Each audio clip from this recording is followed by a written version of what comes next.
Jimmy sempat memprotes, namun atasnya itu menjelaskan bahwa pemecatan ini berkaitan dengan klaim asuransi Jimmy yang bermasalah. Hal itu pun membuat Jimmy marah, namun mau gak mau ia harus menerima konsekuensi itu.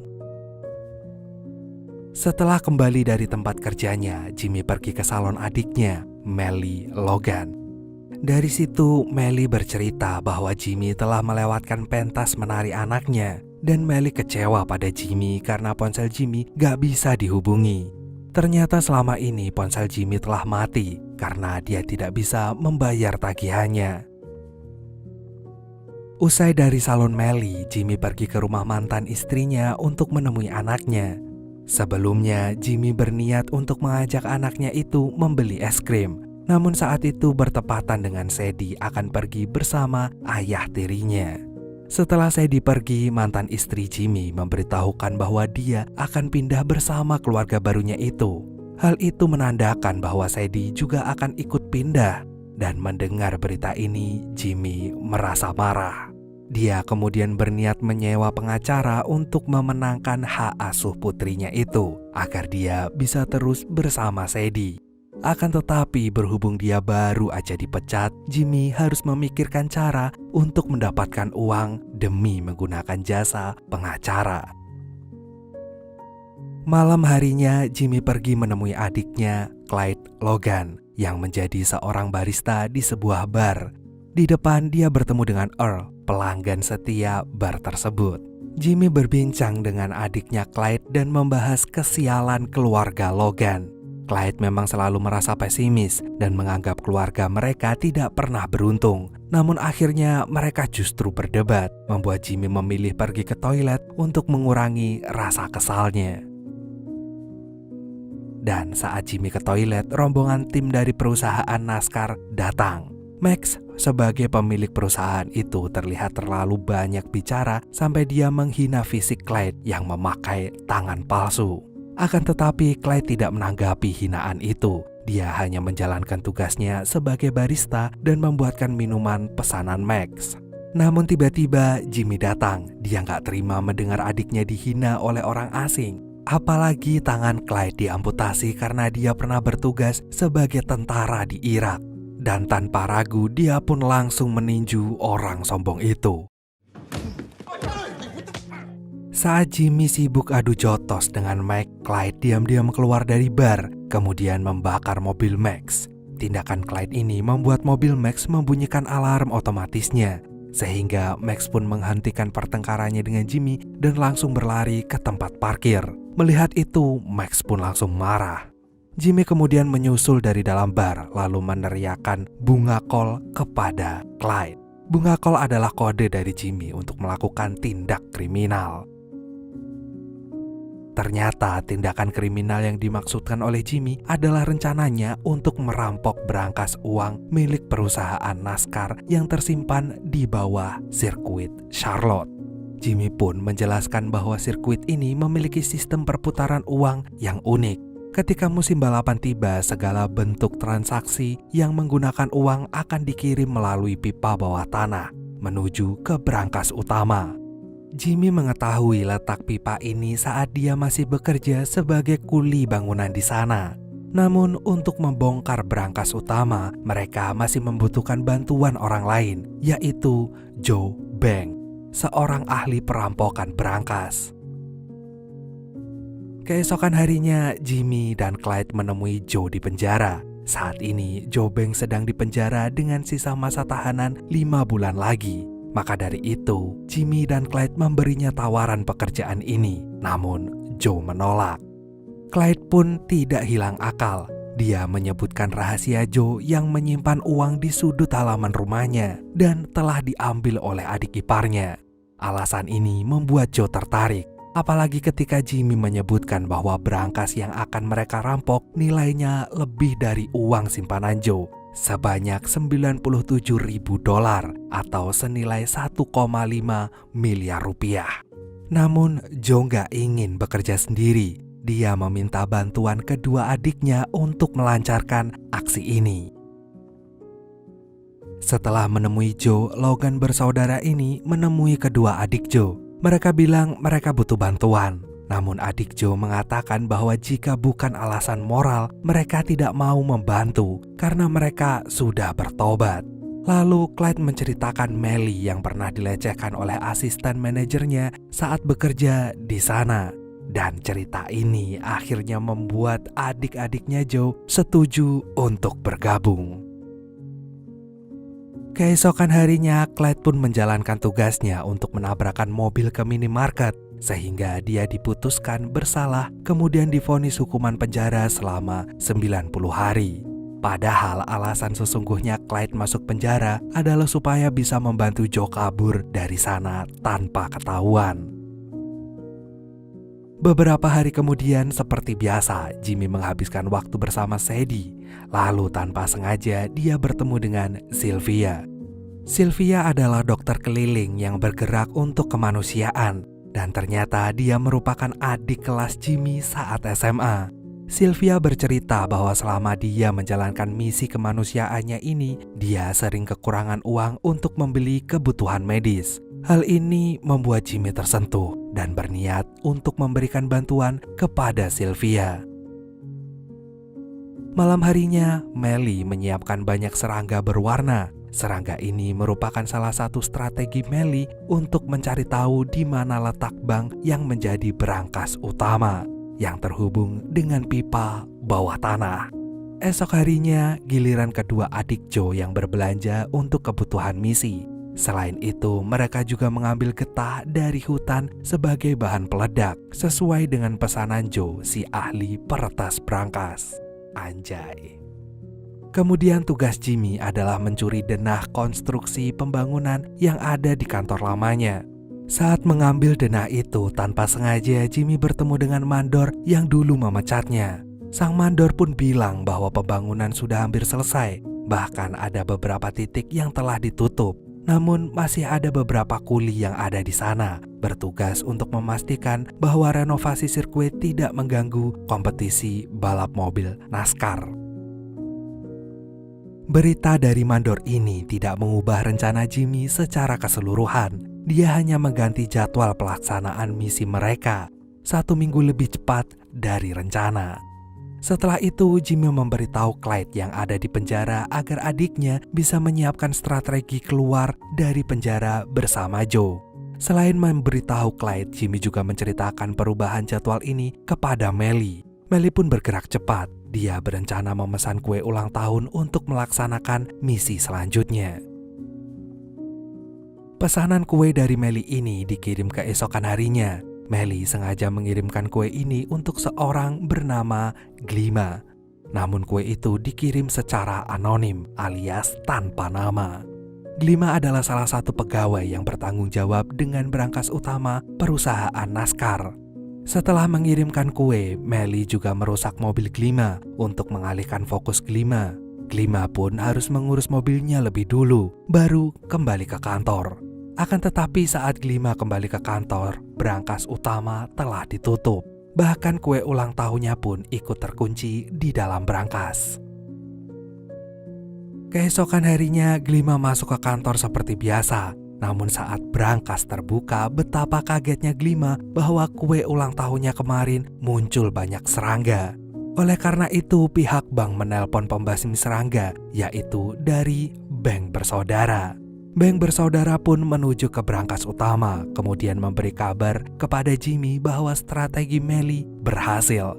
Kemunculan serangga berwarna pink ke brankas utama, membuktikan bahwa pipa dari sirkuit Charlotte terhubung ke bank tersebut. Di dalam penjara, Joe Bank juga mulai merencanakan cara kaburnya. Dia meminta bantuan salah satu napi bernama Naman untuk membuat kerusuhan bersama napi lain agar perhatian sipir bisa teralihkan sehingga Joe bisa pergi dari sana tanpa tertangkap. Esok paginya, Joe dan Clyde pun mulai menjalankan misi dari peran dan posisinya masing-masing. Awalnya, Joe sama seperti para napi lain, yaitu keluar dari sel kemudian sarapan. Akan tetapi saat kepala sipir sedang keliling untuk mengawasi para napi, tiba-tiba Joe memuntahkan makanannya. Kepala sipir pun langsung marah dan memerintahkan anak buahnya untuk membawa Joe ke rumah sakit penjara. Saat di rumah sakit, Joe sempat berbicara dengan suster. Sang suster meminta Joe untuk beristirahat total, lalu Joe izin pergi ke toilet. Sebelumnya, suster itu nggak mengizinkan dan menawarkan pispot. Namun di depan kamar Joe ada Clyde yang sedang berpura-pura ngepel, kemudian menawarkan diri untuk mengantar Joe ke toilet. Akhirnya suster itu pun mengizinkan Joe keluar dari kamar rawat bersama Clyde. Dan setelah sampai di toilet, Joe membuka celah yang terhubung dengan bagian belakang penjara. Mereka kabur dari sana dan menuju garasi. Saat sampai di garasi, Joe dan Clyde lantas menyelinap ke bawah mobil tahanan yang biasa pergi ke pom bensin. Begitu sampai di pom bensin, Joe dan Clyde keluar dari persembunyiannya. Kemudian dijemput oleh Melly yang sudah menunggu mereka menuju sirkuit Charlotte. Sementara itu di penjara, Naman juga mulai aksinya. Dia pura-pura bertengkar dengan napi lain sehingga terjadi kekacauan. Kekacauan ini membuat kepala sipir mengunci semua pintu yang ada di penjara. Dia mengurung para napi di ruang makan. Dia tidak ingin melaporkan kejadian ini pada atasannya karena dia tidak ingin dicap gak becus sebagai kepala sipir. Di tempat lain, Bank bersaudara bertugas meledakkan menara seluler sehingga tidak ada yang bisa menggunakan kartu kredit di sirkuit. Ketika hari balapan, sirkuit itu memang sangat ramai. Perputaran uang di sana pun juga sangat cepat. Oleh karena itu, mesin kasir cepat penuh sehingga pihak NASCAR akan mempercepat pengiriman uangnya melalui pipa bawah tanah. Setelah teman-temannya bergerak, Jimmy pun akhirnya bergerak. Dia pura-pura menjadi penonton dan masuk seperti biasa melalui pintu depan dan pemeriksaan keamanan. Akan tetapi Jimmy tidak menuju tribun penonton. Dia justru menuju terowongan bawah tanah, berjalan mendekati pipa yang menjadi targetnya. Gak lama kemudian, Clyde dan Joe juga sudah sampai di sirkuit. Dan tanpa banyak bicara, Joe dan Clyde menyamar sebagai kuli bangunan yang merenovasi sirkuit itu. Dan tanpa ketara, Joe membeli permen jelly yang sebenarnya menjadi salah satu bahan peledak rakitannya. Dalam balapan ini, tim NASCAR memiliki pembalap andalan yang bernama Dayton. Dayton adalah atlet yang sangat menjaga kebugaran fisiknya karena ia meyakini bahwa menjadi pembalap bukan semata-mata hanya karena kehebatan mesin mobilnya. Oleh karena itu, Dayton sangat memperhitungkan asupan nutrisi melalui makanan dan minuman yang masuk ke tubuhnya. Akan tetapi saat menjelang pertandingan, Max sebagai bos NASCAR mendatangi Dayton dan memintanya untuk minum minuman energi. Sebelumnya, Dayton menolak karena dia tidak ingin makan dan minum sembarangan. Namun Max terus memaksanya, apalagi dia sedang berada di hadapan wartawan. Dan minuman itu adalah salah satu sponsor utama mereka. Dan akhirnya Dayton pun mengalah. Ia meminum minuman itu agar Max berhenti bicara. Dan ternyata hal ini berbuntut panjang. Dayton tidak bisa fokus dengan balapannya sampai akhirnya dia kecelakaan di arena balap. Gara-gara ini Dayton menyalahkan minuman energinya. Dan tentu saja ia marah besar kepada Max. Kembali lagi dengan Joe dan Clyde. Mereka berdua berjalan menuju ke terowongan. Namun untuk menuju terowongan itu, mereka harus melewati jalur pembuangan. Baru kemudian tiba di bawah tanah. Setelah sampai di bawah tanah, mereka bergerak menuju pipa yang ternyata sudah ditunggu oleh Jimmy. Melihat Jimmy sudah ada di sana, Joe kemudian menyiapkan bahan ledakannya yang benar-benar sederhana. Awalnya, Jimmy dan Clyde tidak percaya dan merasa kalau Joe hanya main-main. Oleh karena itu, Joe harus menjelaskan lebih dulu tentang bahan-bahan kimia ini. Baru mereka sepakat untuk meledakannya. Gak lama kemudian, Joe memasukkan peledaknya ke pipa. Lalu... Dan setelah ledakan itu, uang pun mulai tersedot dari pipa brankas menuju tempat mereka. Jimmy dan teman-temannya pun mengumpulkan uang-uang ini dan memasukkannya ke dalam kantong plastik sampah untuk dibawa keluar terowongan tanpa dicurigai oleh siapapun. Ledakan dari pipa ini ternyata menimbulkan asap sampai ke restoran sirkuit. Melihat hal ini, pegawai restoran pun melaporkannya pada pihak keamanan. Gak lama setelah menerima laporan itu, petugas keamanan berjalan menuju terowongan untuk memeriksa hal yang telah terjadi.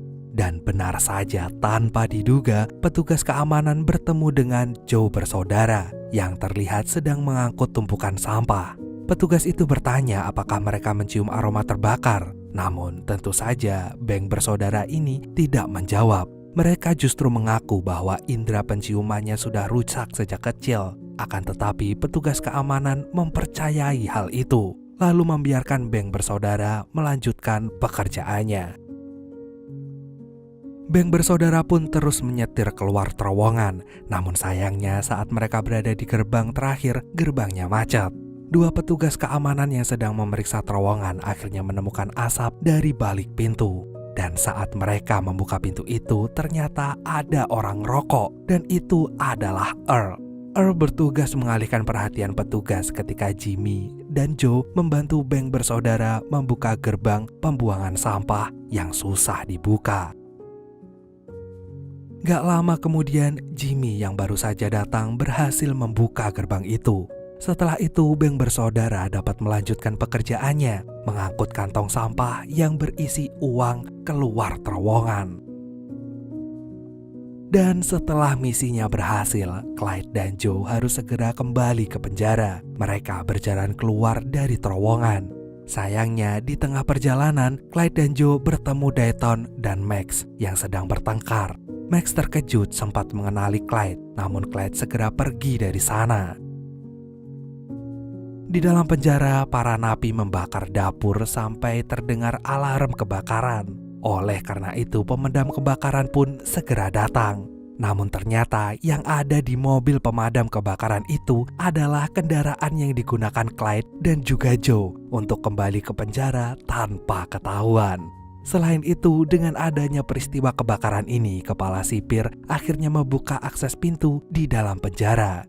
Dan saat suster datang memeriksa, Joe sudah berada di kamarnya dan mengaku kalau dia tersiksa karena pintunya terkunci. Joe pura-pura tidak tahu tentang insiden yang terjadi di dalam penjara. Anjay, keren. Setelah misi selesai dilaksanakan, Jimmy membuang seluruh penyamarannya, kemudian menuju tempat pementasan anaknya.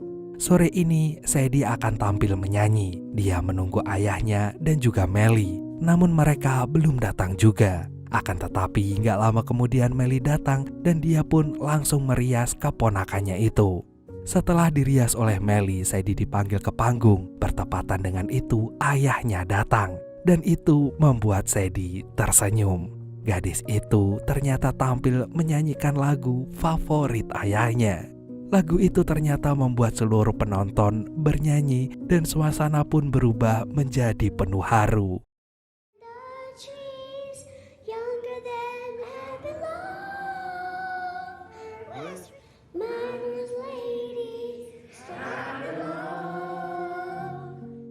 Oleh karena itu, Sadie berhasil menjadi juara 1 dan membuatnya sangat senang sekali. Setelah menonton penampilan Sadie, Jimmy menuju pom bensin. Di sana, Jimmy meninggalkan truknya yang berisi uang hasil curian tadi siang. Sesampainya di rumah, Jimmy juga membakar catatan rencana perampokannya untuk menghilangkan jejak. Keesokan harinya, berita perampokan ini mencuat. Namun media memberitakan bahwa hasil uang perampokan ini ditinggal begitu saja dalam truk di sebuah pom bensin. Hal ini membuat orang-orang tidak mengerti dan menyebutnya si pencuri kampungan karena nggak berani mengambil uang rampasannya. Pencurian ini kemudian diselidiki oleh agen FBI. Mereka mencari saksi dan bukti dari kasus ini. Salah satu orang yang bersedia menjadi saksi adalah Max. Dia berusaha memberikan keterangan, namun kesaksiannya diragukan. Dia pun mengatakan bahwa Dayton juga bertemu dengan pencurinya yang bernama Clyde. Namun saat dikonfirmasi, Dayton membantah keterangan Max. Hal itu dilakukan Dayton karena dia masih kesal dengan Max. Detektif juga mengunjungi penjara untuk memeriksa kedatangan Logan bersaudara. Namun kepala sipir membantah karena pada saat hari kejadian, Joe sedang berada di rumah sakit dan saat itu memang ada insiden kebakaran dapur yang dianggapnya sebagai peristiwa biasa. Jadi tidak ada yang mencurigakan.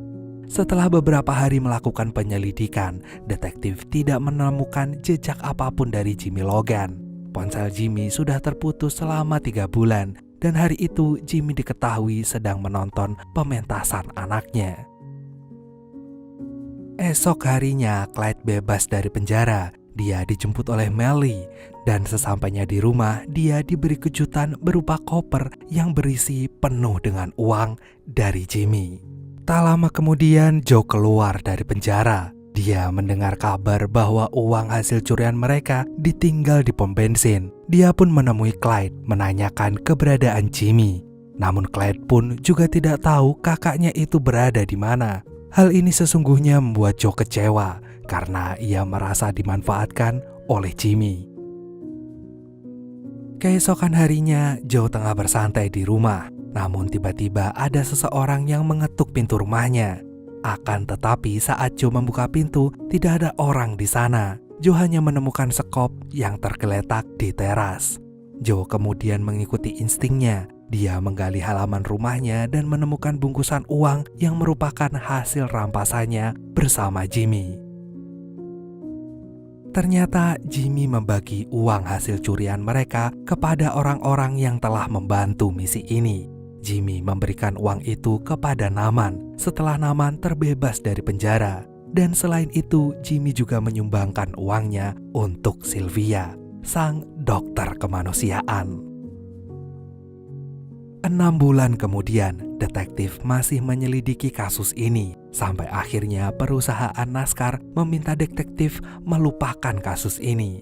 Perusahaan NASCAR telah puas dengan penyelesaian asuransi ganti rugi yang sudah mereka dapatkan. Namun anehnya, perusahaan NASCAR tidak bisa menghitung secara pasti jumlah uang yang sudah dirampok.